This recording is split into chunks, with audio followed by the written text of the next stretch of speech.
Hello दोस्तों, आप देख रहे हैं मेरा पॉडकास्ट शो। मैं रुपेश तिवारी आप सभी लोग का इस पॉडकास्ट में स्वागत करता हूं। दोस्तों, आज जो मैंने पॉडकास्ट किया हुआ है, मैं ऑनेस्टली बताना चाहता हूं कि आज मैं थोड़ा सा नर्वस फील कर रहा था बिकॉज जिनका मैंने पॉडकास्ट किया हुआ है ना, वो काफ़ी फेमस पर्सनालिटी है और काफ़ी लोग उनको जानते हैं। और उन्होंने खास करके जो उत्तर भारतीय जो लोग हैं उनको बहुत अच्छे से मेरा भाईंदर में रिप्रेजेंट किया हुआ है और हमेशा से करते आए हुए हैं। और उनका जो करियर है, इट्स अबाउट 38 ईयर्स का करियर है उनका। और काफ़ी सारी चीज़ें सीखने के लिए मिली। और मैं उम्मीद करूँगा कि इस वीडियो को आप एंड तक ज़रूर देखेंगे। और आपको अगर लगता है कि कोई पॉइंट गलत है तो मुझे कमेंट करके ज़रूर बताना। लेकिन उसके पहले मैं आपको बताना चाहता हूँ कि मेरे जो भी मैं वीडियोस में जो पोस्ट कर रहा हूँ, पब्लिश कर रहा हूँ, मुझे उस पर ठीक ठाक व्यूज़ आ जा रहे हैं। बट जितने मेरे सब्सक्राइबर हैं उससे ज़्यादा व्यूज़ आ रहे हैं। बट मैं चाहता हूँ कि जो भी लोग देख रहे हैं, जो भी फर्स्ट टाइम आए हुए हैं, चाहे जो भी लोग अनसब्सक्राइब्ड है इस चैनल से, प्लीज़ इस चैनल को सब्सक्राइब करें, मुझे सपोर्ट करें। मेरी पूरी कोशिश है कि मैं और बेटर से बेटर जो पब्लिक है, जो भी फेमस फेसेस हैं, जो बहुत ज़्यादा अपने फील्ड में बहुत बड़े हैं, मैं उन सारे लोगों को आप लोगों के सामने मैं लाने की पूरी कोशिश करता हूँ। और मैं हमेशा से मैं ये चाहता रहा हूँ कि मैं जो भी पॉडकास्ट करूँगा उससे कुछ ना कुछ अलग सीखने के लिए मिले, कुछ मोटिवेशन मिले, कुछ इंस्पिरेशन मिले। और मैं इस पॉडकास्ट के ज़रिए मैं अपना करियर बनाना चाहता हूँ। मैं आप सभी लोगों को ये चीज़ें बता देना चाहता हूँ। So please guys, support me and इस वीडियो को एंड तक ज़रूर देखिएगा। So welcome to our podcast sir. और जो भी व्यूवर्स हैं हमारे आज इस पॉडकास्ट को देख रहे हैं, ये पॉडकास्ट थोड़ा सा खास होने वाला है बिकॉज किशोर सर जो है ऐसा कुछ पहचान की ज़रूरत नहीं है, लोग इनको देख के ही जान जाते हैं कि हाँ ये किशोर शर्मा है। और जिस तरह से इन्होंने उत्तर भारतीयों को रिप्रेजेंट किया है खास करके मेरा बंदर शहर में, तो आज उसी के रिलेटेड कुछ हम क्वेश्चन करेंगे एंड आई होप आपको ये वीडियो पसंद आएगा। सो सबसे पहले क्वेश्चन सर पूछना चाहूँगा कि जब आप अध्यक्ष थे मेरा भाईंदर शहर के, तब कौन सा फैसला था जिसका प्रेशर पार्टी से ज़्यादा आपको सिस्टम से मिला था? देखिए, ऐसे तो कई सारी चीज़ें थी जिनका प्रेशर तो नहीं कह सकते, बट जिसके लिए मुझे जूझना पड़ रहा था कई चीज़ों से। कि जब मेरे पास में कमान आई भारतीय जनता पार्टी की, उस समय जो पार्टी के अंदर जो कुछ गतिविधियाँ थी, उसको लेकर मुझे सभी लोगों को साथ में लेकर चलना था। ये सबसे बड़ा मेरे सामने चैलेंज था। और चूँकि मैं भारतीय जनता पार्टी से पिछले 38 सालों से जुड़ा हूँ और 38 साल से मैं कार्यकर्ता रहा हूँ, तो मैंने पार्टी के कार्यकर्ताओं के अनग-अनग तरह से उनको मैंने देखे थे, किस तरह से उनके क्या प्रश्न होते हैं। तो इसके हिसाब से मेरे लिए बहुत बड़ा चैलेंज तो नहीं था, लेकिन मुझे एक डेफ़िनेटली उससे मुझे थोड़ा-सा जूझना पड़ा। और मैं अंततः सफल रहा कि पार्टी को एकजुट करके मैंने अपने कार्यकाल में चलाया मैंने पार्टी को।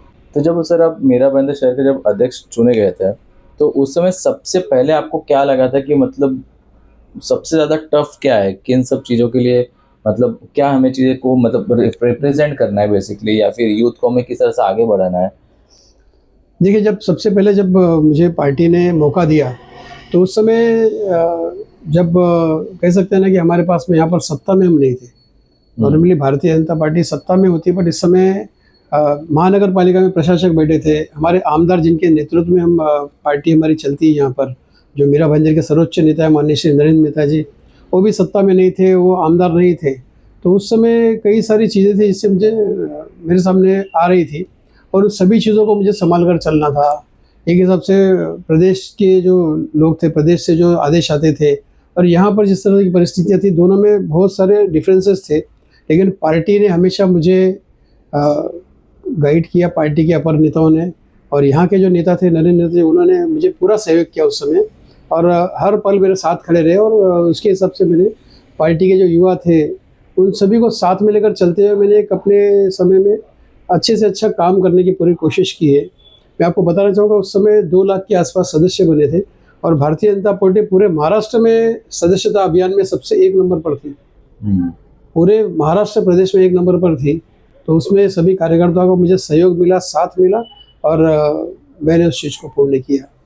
सर, जैसे कि कहा जाता है कि हालांकि ये क्वेश्चन में नहीं है, जैसे कि कहा जाता है कि जो उत्तर भारतीय जो खास करके हैं, तो मैं काफ़ी लोगों से मिला जिनके बारे में थोड़ा सा आपके बारे में डिस्कशन में कर रहा था। तो उन लोगों ने कहा कि किशोर शर्मा जी मतलब वो एक चेहरा है जो उत्तर भारतीय को मतलब रिप्रेजेंट किया है उन्होंने अपने कार्यकाल में, और काफ़ी सपोर्ट भी किए हुए हैं।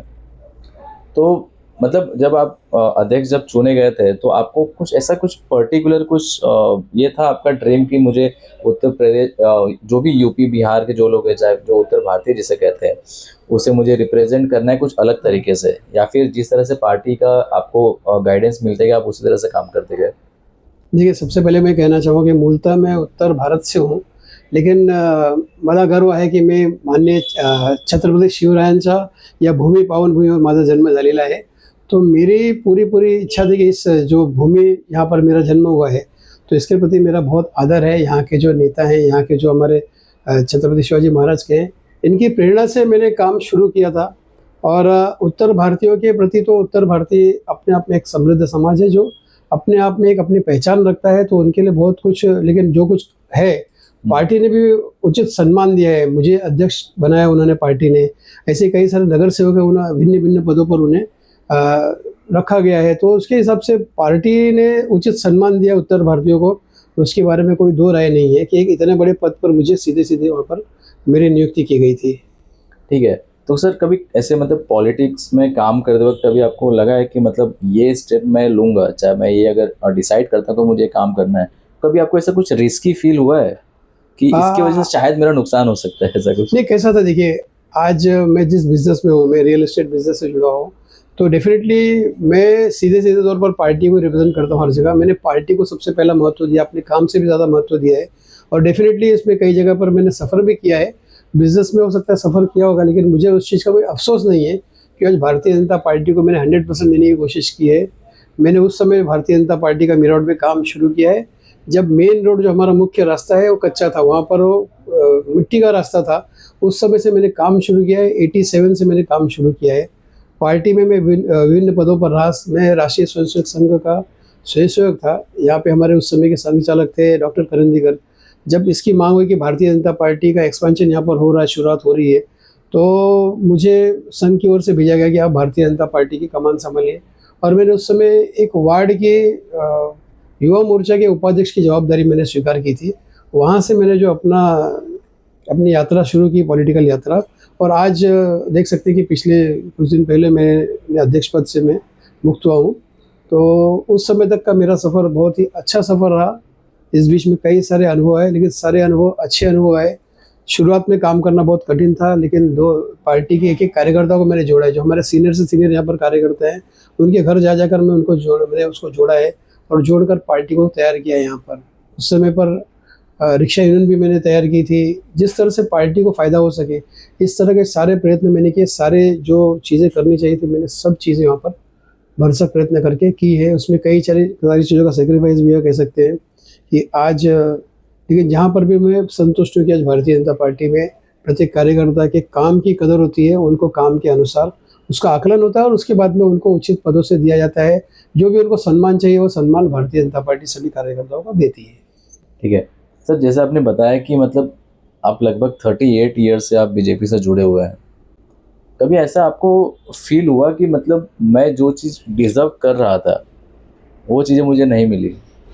कभी ऐसा आपको मतलब लगा इतने बड़े कार्यकाल में कई कि बार हुआ. देखिए, शुरुआत में मैं बताता हूँ कि जब यहाँ पर जब पहली समिति आई, उस समिति में स्थान देने का समय आया, तो मुझे समिति में स्थान नहीं मिला था.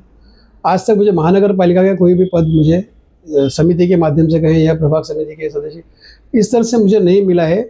लेकिन उसका मुझे अफ़सोस भी नहीं है.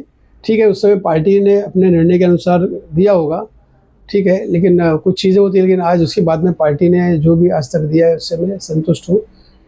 इच्छा है कि आने वाले कल में कुछ और बड़ी जवाबदारी पार्टी की तरफ से मिलेगी, ऐसी मुझे पूरी उम्मीद है. ठीक है। तो ये तो मतलब अब जैसे आपने बताया कि मतलब अध्यक्ष पद से आप मतलब मुक्त हुए। तो अध्यक्ष पद छोड़े हुए तो आपको काफ़ी टाइम हो गया सर। हाँ. तो आपके कुछ एक्सपेक्टेशन थे कि मतलब मुझे अभी शायद अपग्रेड किया जाएगा जितने जल्दी हो सके? अ, या फिर कहीं न कहीं सर आप कहीं न कहीं मतलब सॉरी टू से कहीं न कहीं आप कहीं इग्नोर तो नहीं हो रहे हो? कभी आपको ऐसा फ़ील हुआ है सर? हाँ, नहीं, हमारे जो नेता है माननीय नरेंद्र नेता जी, उनके अंदर एक ख़ासियत है कि वो हर कार्यकर्ता की तरफ ध्यान देते हैं और उन्होंने ढंग से उस चीज़ को परखा है, देखा है। और उन्होंने मेरा कार्यकाल भी देखा है। मेरे कार्यकाल में मैंने 4 इलेक्शंस से बहुत ही अच्छे मार्जिन से जीते हम लोग उसमें, और बहुत ही कड़ी मेहनत हमने, जैसे मैंने बताया कि एक सदस्यता अभियान का एक उदाहरण है कि पूरे महाराष्ट्र में हम 1 नंबर पर गए थे। उसके बाद में धीरे-धीरे क्रम आगे पीछे हुआ, लेकिन शुरुआत से मैंने लीड बनाकर रखी थी। सदस्यता अभियान पूरी तरह से किया। उसमें पदवीधर जो उसके चुनाव होते हैं, उसके चुनाव में भारतीय जनता पार्टी ने अच्छा काम किया। उसके बाद में जो विधानसभा लोकसभा का चुनाव था, उसमें बड़े अच्छे तरह से काम हुआ। उसके बाद शिक्षक मतदार संघ था, उसमें हमारे जो उम्मीदवार थे उन्होंने बहुत अच्छी लीड से जीते। और उसके बाद में विधानसभा का जो चुनाव था हमारे नरेंद्र मेहता जी का, वो भी रिकॉर्ड स्तर पर हमने उसमें मार्जिन लिए और जीते। तो ये सभी मेरे कार्यकाल के अंदर मैंने जो अपना परिश्रम किया और अपने कार्यकर्ताओं के साथ में मिलकर जो काम किया, उसका ये फल था कि उसमें ये सारी जीते में बहुत लंबे मार्जिन से हम जीते। और अभी जो महानगर पालिका का चुनाव है, उसकी भी नींव कहीं से उस समय से पड़ी थी कि भारतीय जनता पार्टी का कार्यकर्ता सिस्टम में था और सिस्टम में रहकर काम कर रहा था। सही दिशा उनको मिली हुई थी। हमारे नेता माननीय नरेंद्र मेहता जी के माध्यम से वो सही दिशा में काम कर रहे थे। मैंने मेरे अपने तरफ से अध्यक्ष कार्यकाल में जो काम कर रहा था, सारा द बेस्ट देने का मैंने कोशिश किया है। और उसका रिजल्ट आप देख सकते हैं कि आज तक का जो चुनाव है उसमें भारतीय जनता पार्टी ने अपना सबसे सफलतम प्रदर्शन किया है इसमें। खैर, प्रदर्शन तो वाकई बहुत अच्छा कर रही है बीजेपी, लेकिन सर एक एक थोड़ा सा एक आई थिंक क्लोज क्वेश्चन है ये कि जब ज्वाइन किया था बीजेपी, जब उस समय कुछ भी नहीं था, जब आपने बीजेपी ज्वाइन किया था, उस समय क्या आपका कुछ ऐसा एक टारगेट या कोई एक ऐसा ड्रीम था कि आपको वो अचीव करना है? और आफ्टर 38 ईयर्स अपना समय देने के बाद फिर आपको ऐसा फील हुआ कि नहीं यार, अभी जैसा चल रहा है अब चलने तो अब कुछ नहीं हो सकता है? क्या कभी ऐसा कुछ फील हुआ है सर आपको?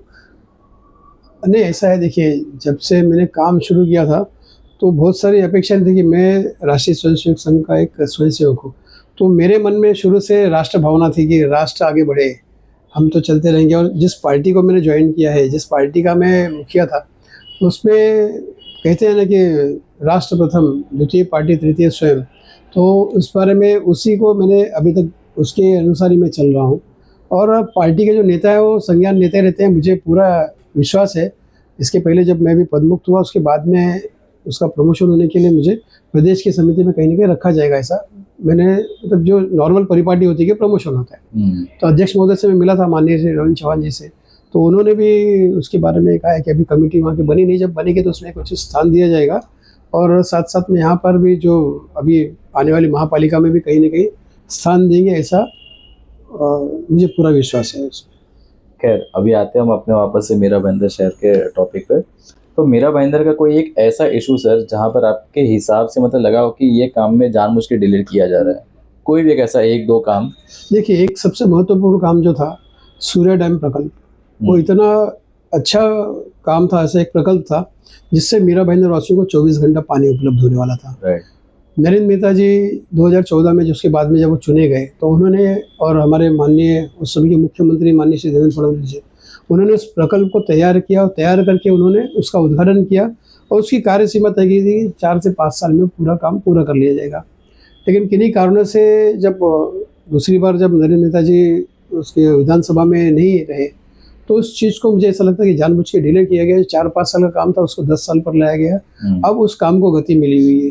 तो मुझे ऐसा लगता है कि डेफिनेटली उसमें कुछ न कुछ उसमें आगे पीछे हुआ था उस काम में, और जानबूझ के डिले किया गया, ऐसा मुझे लगता है। उस कार्यक्रम में जो भी टेक्निकल खड़ी की गई, ये सारी चीज़ें मुझे लगता है कि वो, तो ये कहीं ना कहीं जो डिले हुआ है वो अपोजिशन पार्टी की तरफ से कहीं ना कहीं से जो भी लोग थे कार्यक्षमता के अनुसार वो कुछ कम पड़े, इसीलिए वो चीज़ डिले हुई थी, जो डिले नहीं होनी चाहिए। क्योंकि आज नरेंद्र मेहता जी वो डे टू डे का उस पर रिपोर्ट मांगते हैं। कभी कभी खुद भी वीकली एक बार वो जाते हैं और खुद सर्वे करते हैं कि इसका काम कहाँ तक हुआ, पाइपलाइन कहाँ पर रुकी, किस तरह पर क्या काम रुका हुआ है। ये उनका पर्सनल इंटरेस्ट होता है कि उनके बारे में लोगों के प्रति काम करने की इच्छा है, इसीलिए वो व्यक्ति हमेशा दौड़ता है। आज देख सकते हैं कि मीरा भाईंदर शहर 2014 के बाद जो इतने सारे बदलाव हुए हैं पूरे शहर में, पूरा शहर का नक्शा, पूरा खाका बदल गया, ऐसा लगता है। सब तरफ सीमेंट के रास्ते हो गए, जितने रास्ते से चौड़े हो गए, रास्ते के टर्निंग थे, वहाँ पे टर्निंग में प्रॉब्लम्स आती थी, उन्होंने खुद खड़े रहकर उस काम को करवाया है कि उस व्यक्ति के अंदर काम का जज्बा है और लोगों के प्रति समर्पण है कि नहीं, आज लोगों को मैं शहर को कुछ दूंगा तो शहर एकदम शहर अच्छा शहर बनना चाहिए, ये परिकल्पना है। खैर, वापस सर आपके आपके ऊपर एक क्वेश्चन मेरे दिमाग में आया कि जब आदमी के पास जब पावर नहीं होता है या फिर जब कोई पद नहीं होता है बेसिकली, तो उस समय मतलब जो पावर पद पे रहने के बाद जो मिलता है और पद से हटने के बाद वो जो पावर जो कम हो जाता है, तो मतलब उसका मतलब कितना बेनिफिट होता है या फिर उसका कितना नुकसान होता है, पावर में रहना है पावर में ना रहना, तो उसका आपके ऊपर क्या असर पड़ा है सर? देखिए, सबसे पहले तो कहना चाहूँगा कि भारतीय जनता पार्टी में मैं काम करता हूँ और शुरुआत से मैं सभी नेताओं, छोटे से बड़े सभी नेताओं के बीच में उठता बैठता था। तो जो एक संघ का कार्यकर्ता होता है और जो भारतीय जनता पार्टी का जो मूलतः जो कार्यकर्ता होता है, उसको इस चीज़ों से ज़्यादा फ़र्क नहीं पड़ता है। आप देखेंगे जब मैं शुरुआत से काम किया तो हम जो वरिष्ठ आते थे तो हम लोग देखते थे उनको वरिष्ठों को मिलना है, जाना है, एक प्रोटोकॉल होता था, उसके अनुसार हम लोग मिलते थे, उनको देते थे। तो मेरे मन में जब मैं अध्यक्ष बना तो मेरे मन में ख्याल आया कि नहीं यार, मेरा कैबिन ऐसा होना चाहिए कि अध्यक्ष सभी के लिए उपलब्ध रहना चाहिए। कार्यकर्ताओं की अपेक्षा होती है कि मेरे से जो भी मेरा नेता हो उससे मैं डायरेक्ट जाके मिलूँ। तो मैंने मेरे कैबिन में कभी भी चिट्ठी कोई सिस्टम नहीं रखा था। अब कोई भी ज़रा नॉक करके सीधे मैं उनको बुलाता था, आते थे मेरे पास मिलते थे। आज इतना जो मैंने कार्यकर्ताओं के साथ में मिल-जुल रखा, जो कार्यकर्ता आज भी मुझे उतना ही प्यार देते हैं जितना अध्यक्ष के रहते हुए दिए थे। ठीक है, प्रोटोकॉल के अनुसार कहीं 19-20 होती है चीज़ें, लेकिन कार्यकर्ताओं के बीच में आज भी मैं उसी तरह से मिलता हूँ, कार्यकर्ता मुझे उसी तरह का सम्मान देते हैं। मुझे इस तरह का कभी महसूस अभी तक कार्यकर्ताओं ने तो होने नहीं दिया है। यार, क्योंकि बहुत बार ऐसी बात होती है कि मतलब जब तक कुर्सी है, जब तक पावर है, तब तक सब चीज़ चलेगा। कुर्सी पावर खत्म हो गया, सब चीज़ें खत्म हो जाती है। तो इसलिए मैं सोचा कि एक बार क्वेश्चन आपसे किया जाए। खैर, ये जो एक स्कीम चल रहा है सर, फ्री वाला, जैसे कुछ कोई भी चीज़ें मतलब फ्री बांटी जा रही है, भले राशन की बात हो, चाहे हेल्थ इश्यूज़ की बात हो, कोई भी चीज़ है XYZ। तो ये जो फ्री स्कीम जो चालू हुआ है सर, तो ये मतलब लोगों को एम्पावर्ड कर रहा है या फिर डिपेंडेंट कर रहा है, कमज़ोर कर रहा है? देखिए, दोनों चीज़ें इसमें कह सकते हैं कि देखिए जो फ्री की चीज़ें मिलती हैं वो चीज़ें बेसिकली जो समाज में जो कह सकते हैं ना कि जो पिछड़ा वर्ग है उनके लिए चीज़ें होती हैं कि जो समाज में जिनको ये सारी चीज़ें उपलब्ध नहीं हो सकती, उनके लिए स्कीम तैयार की गई है। अब उसका स्कीम का फ़ायदा अगर अन्य-अन्य तरह के लोग लेते हैं तो गलत है, वहाँ पर ये चीज़ गलत है। लेकिन जो सामान्य वर्ग के लिए जिसके लिए तैयार की गई वो स्कीम लेनी चाहिए। उसका एक उदाहरण देता हूँ कि थोड़ी-सी लाड़की बहन में अभी कई सारी चीज़ें अब डिस्क्रिपेंसीज़ आपने देखी होंगी कि कई वेल टू डू जो लोग हैं, उन लोगों ने भी उसमें रजिस्ट्रेशन किया हुआ है। तो इस तरह की चीज़ें नहीं होनी चाहिए, मुझे ऐसा लगता है। बाकी जिसके लिए जो समाज का एक पिछड़ा वर्ग है, जो आर्थिक रूप से पिछड़ा है, उनके लिए सारी चीज़ें होनी चाहिए जिससे कि समाज में उनको भी एक अपना आज सभी को जीने का समान अवसर मिलना चाहिए। भारतीय जनता पार्टी बेसिकली काम इस पर करती है कि सभी को न्याय मिले, सभी को उसका सम्मान मिले। आज पंडित दीनदयाल जी की जो धारणा है, जो उन्होंने जिसके ऊपर पार्टी चलती है कि सभी को हर चीज़ें उपलब्ध हो, जो पंक्ति में खड़ा अंतिम व्यक्ति हो उस तक चीज़ें पहुँचनी चाहिए। तो उसी के अनुसार ये भारतीय जनता पार्टी काम कर रही है, उसी के अनुसार ये सारी चीज़ें नई-नई स्कीम्स जो होती है पब्लिक वेलफेयर के लिए, बेनिफिट्स के लिए लॉन्च की जाती है।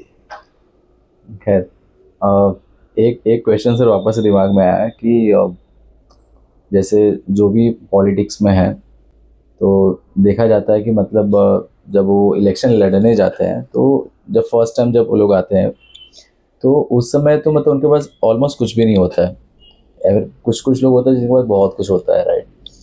तो जब वो 1 इलेक्शन, 2 इलेक्शन, 3 इलेक्शन जब वो जीत जाते हैं, तो उसके बाद से जब उनका जब ब्यौरा किया जाता है अबाउट देयर प्रॉपर्टीज़, तो वो कई एक्स ज़्यादा हो चुका होता है।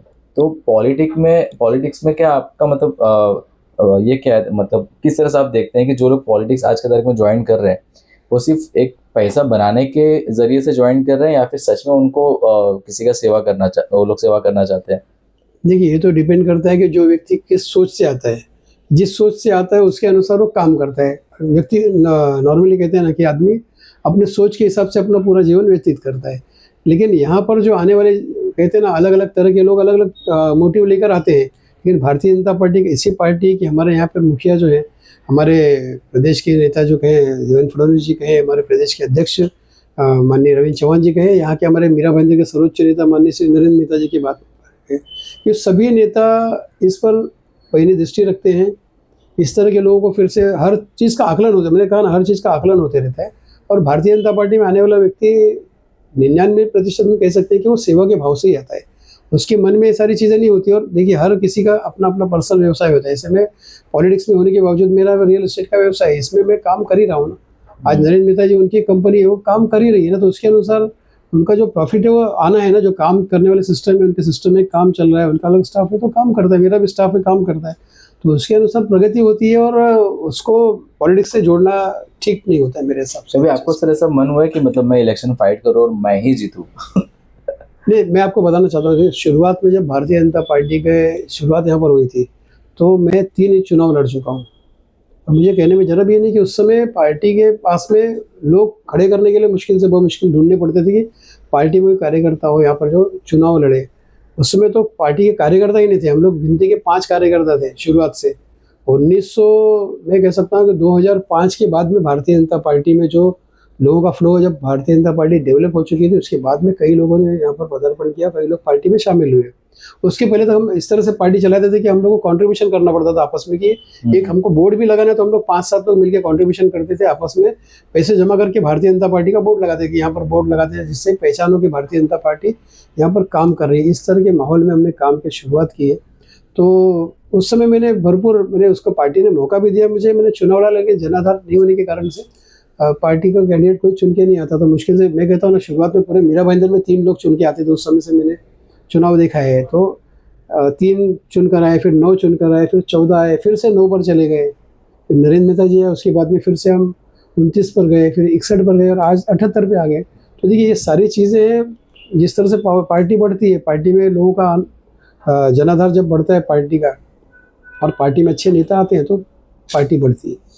यार एक थोड़ा सा पर्सनल क्वेश्चन पूछना चाहूँगा सर, कि ये 38 इयर्स का जो आपका करियर है, इसमें सबसे ज़्यादा आपको मतलब कब ऐसा फील हुआ कि नहीं, अगर मुझे पॉलिटिक्स में अगर टिके रहना है तो मुझे कहीं ना कहीं मुझे इस चीज़ों को सेक्रीफाइस करना पड़ेगा?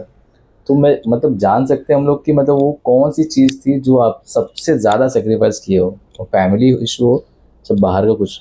देखिए, मैं आपको बताता हूँ ना कि कई बार भारतीय जनता पार्टी का कार्यकर्ता जो होता है ना, हम तो प्रचारक के तौर भी काम करते थे। आपको बताता हूँ कि उस समय जब चुनाव होते थे ना, तो यहाँ पर चुनाव की जवाबदारी आसपास के इलाकों में दी जाती थी। समझिए डोंबिवली, कल्याण डोंबिवली में चुनाव हो तो वहाँ जाते थे, हम जाते थे तो एक हफ्ते वहाँ पर रहते थे। लेकिन कभी वो नज़दीक था तो आना जाना होता था। जब डहाणू के चुनाव होते थे तो डहाणू में हम जाते थे, यहाँ से तो आने जाने में इतना दूर था, ट्रेन की सुविधा इतनी प्रॉपर नहीं थी, तो हम यहाँ से जाते थे, 4-5 दिन रहते थे घर में। उस समय यहाँ पर परिवार से बहुत तकरार भी होती थी कि अरे आप जा रहे हैं वहाँ पर, परिवार कौन देखेगा।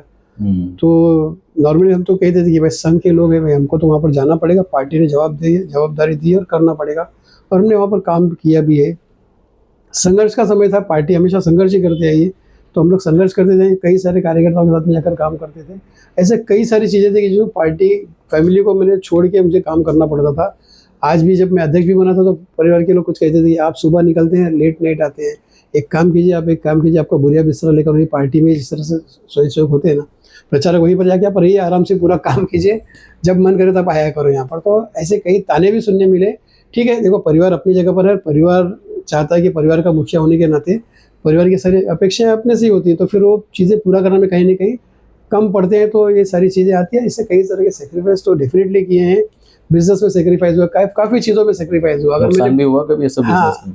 नुकसान हुआ है ना। अभी समझो मैंने, देखिए इस तरफ में बोर्ड लगा, मैं पार्टी का आधा ऑफिस पार्टी के लिए, आधा ऑफिस मेरे बिजनेस के लिए। तो कई लोग जो देखते हैं वो देखते हैं कि नहीं ये तो पार्टी वाला है। हर विचारधारा के लोग, देखिए जो भी व्यक्ति होता है, जनरल जो पर्सन्स होते हैं, उनके हर तरह के पॉलिटिकली एक्सेप्टेंस होता है कि मैं इस पार्टी को एक्सेप्ट करता हूँ, इसको नहीं करता हूँ।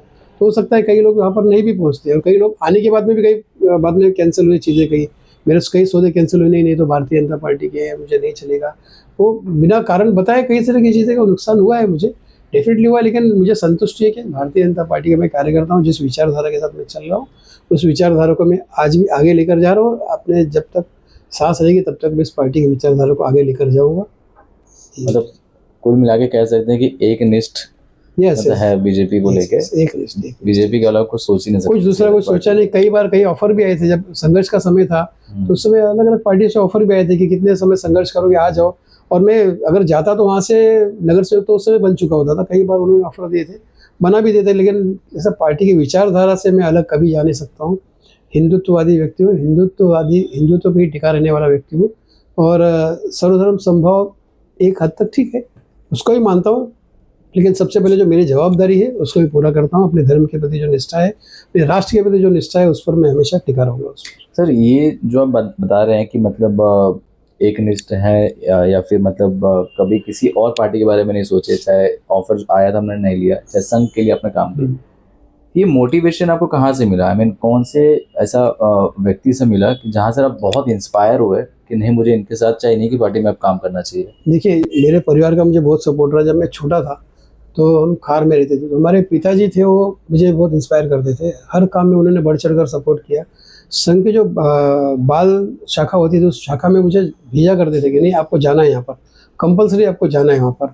तो उन्होंने उस समय से इतना प्रेरित किया। उस समय जब जनसंघ था, जनसंघ के बाद में जनता पार्टी हुई, इस सारी चीज़ों में उन्होंने एक्टिवली मुझे पार्ट लेने के लिए भेजते थे कि नहीं जाना है, झंडा लेकर जाना है, आपको करना है। तो हमारे पिताजी डॉक्टर लक्ष्मीनारायण शर्मा, एक व्यक्तित्व तो था उनका और एक ऑरा था उनका बहुत अच्छा। उन्होंने मुझे हमेशा सपोर्ट किया। मेरी मम्मी, पूरा परिवार था, उन्होंने मुझे सपोर्ट किया, भरपूर सपोर्ट किया कि नहीं आपको जाना है, करना है। और शुरू से मुझे उन्होंने इस बारे में लगाई, इससे आज वो लगन मेरे अंदर बरकरार रही है और आज भी उनकी जो प्रेरणा है उस प्रेरणा के अनुसार मैं चल रहा हूँ आज भी। मतलब आप कहीं ना कहीं मतलब पूरी तरीके से कह सकते हैं कि आप अपने फादर से बहुत ज़्यादा इंस्पायर हुए हैं कि संघ के लिए काम करना और पार्टी के लिए काम करना है। खैर अगले क्वेश्चन की तरफ बढ़ते सर, कि आज बीजेपी का सबसे बड़ा ब्लाइंड स्पॉट क्या लगता है आपको? ब्लाइंड स्पॉट ऐसा कुछ कह नहीं सकते, बिकॉज देखिए आज पार्टी हर तरह से हर क्षेत्र में अपने अपने हिसाब से आगे बढ़ रही है। तो उसमें मुझे कोई ब्लाइंड स्पॉट तो ऐसा कुछ नज़र नहीं आता है। बट कई बार लोग पार्टी के बारे में तरह तरह की बातें करते हैं, वो उनका पर्सनल विचार हो सकता है, कह सकते हैं। बाकी भारतीय जनता पार्टी लोगों की पार्टी, लोगों के लिए काम करने वाली पार्टी है, तो बाकी चीज़ों तो कोई फ़र्क नहीं पड़ता है।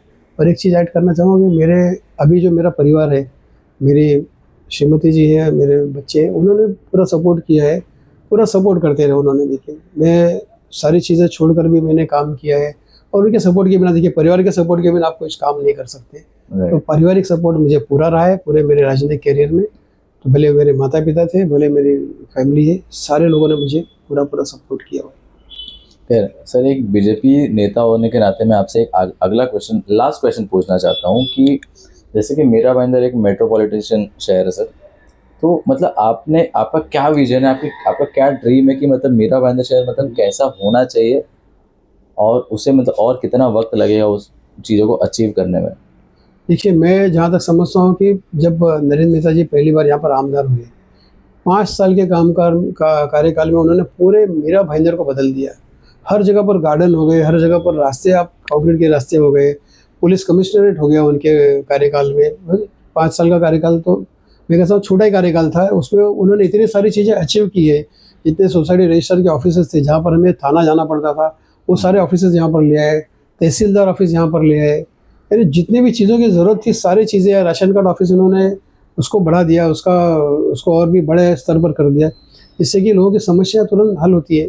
तो सारी चीज़ें हल होती है और आने वाले कल में अभी जो मूलभूत सुविधाएं हैं उस पर अभी फ़िलहाल उनका ही फोकस है। 24 घंटे पानी का जो परियोजना है वो पानी की परियोजना हो जाएगी, मेट्रो रेल हो जाएगी। आप देखते हैं कि छोटे से इतने छोटे स्टेज में मेट्रो रेल का सैंक्शन होना मुश्किल है, बट उन्होंने उसको भी यहाँ पर ले आए। तो आज मेट्रो रेल हो जाएगी, पानी 24 घंटे हो जाएगा। उसके बाद में कई बार वॉकिंग स्ट्रीट बनाने की भी इच्छा है कि जो भारतीय जनता पार्टी का वो ड्रीम प्रोजेक्ट है, कहीं कहीं वॉकिंग स्ट्रीट बने, इससे लोग यहाँ पर चल सके, ट्रैफिक की समस्या नहीं रहे, अलग अलग ढंग से अलग अलग जोन बने। और जो भी कह सकते हैं ना कि अंतर्राष्ट्रीय स्तर की सुविधाएं हैं, वो सारी सुविधाएं आने वाले कल में यहाँ पर होने वाली हैं, ऐसा मेरा पूरा विश्वास है। क्योंकि हमारे जो नेता विजनरी नेता है, आज नहीं वो कल की सोचते हैं, कल के बाद में और परसों की सोचते हैं कि नहीं परसों क्या होना है। तो उनका विजन बहुत ही अच्छा है नेताजी का, और उसके अनुसार ये सारी सिटी आने वाले कल में आप खुद देखेंगे डेवलप होगी। कोई भी ब्रांड बचे नहीं है, अच्छे से अच्छे ब्रांड यहाँ पर है, जितने ब्रांड है शोरूम के सारे यहाँ पर है। इसीलिए है कि यहाँ पर उनको बिजनेस मिल रहा है तो ही हो सकता है यहाँ पर। तो आज एक सिटी, एक अच्छी सिटी बढ़ रही है और उसकी मूलभूत सुविधा से भरपूर होगी। अभी इंफ्रास्ट्रक्चर पर ध्यान दें, उसके बाद में ब्यूटिफिकेशन पर सेकंड स्टेप होगा हमारा। तो अभी इंफ्रास्ट्रक्चर जैसे पूरा हो जाता है साल 2 साल में, उसके बाद में ब्यूटिफिकेशन की ओर जाएंगे। आने वाले 5 साल में आप देख सकते हैं कि इस शहर का नक्शा पूरी तरह से बदला हुआ मिलेगा आपको। बहुत बढ़िया सर। जाते जाते एक चीज़ मैं कहना चाहूँगा कि जो भी बीजेपी ज्वाइन किए हुए हैं या फिर जो ज्वाइन करना चाहते हैं, खास करके यंगस्टर्स, तो उनके लिए मतलब ऐसा कौन सा एक मूल सूत्र बता सकते हैं कि मतलब जो उन्हें इंस्पायर करे या उन्हें बीजेपी ज्वाइन करने में और भी ज़्यादा इंटरेस्ट आए और आगे बढ़ के हिस्सा ले? देखिए भारतीय जनता पार्टी एक ऐसी पार्टी जहाँ पर हर किसी को स्थान मिलता है। आज मुझे जैसे अध्यक्ष पद मिला, आज हमारे देश के प्रधानमंत्री को देख सकते हैं कि वो चाय बेचते थे, उन्होंने कोई पद पर सीधे यहाँ पर सीधे आज प्रधानमंत्री बने, पहले मुख्यमंत्री बने, सीधे प्रधानमंत्री बने। ऐसे कई तरह के उदाहरण हैं जहाँ पर सार्वजनिक तौर पे आप कोई भी साधारण कार्यकर्ता भी एक उच्च पद पर आ सकता है। ये चीज़ें अन्य पार्टियों में नहीं है। तो इसीलिए इतना ही मैं कहना चाहूँगा युवाओं से कि युवाओं की पार्टी है, आज युवाओं को राष्ट्र की ज़रूरत है। आज युवा एक सही दिशा में देश को ले जाने की ताकत रखता है। तो सभी युवा वर्ग से मेरा आग्रह है, उनसे अनुरोध है कि वो भारतीय जनता पार्टी ज्वाइन करें और भारतीय जनता पार्टी में अपना कैरियर आप तलाश सकते हैं। इसमें अनलिमिटेड ग्रोथ की चांसेस हैं, आप कभी भी किसी भी उच्च पद पर जा सकते हैं।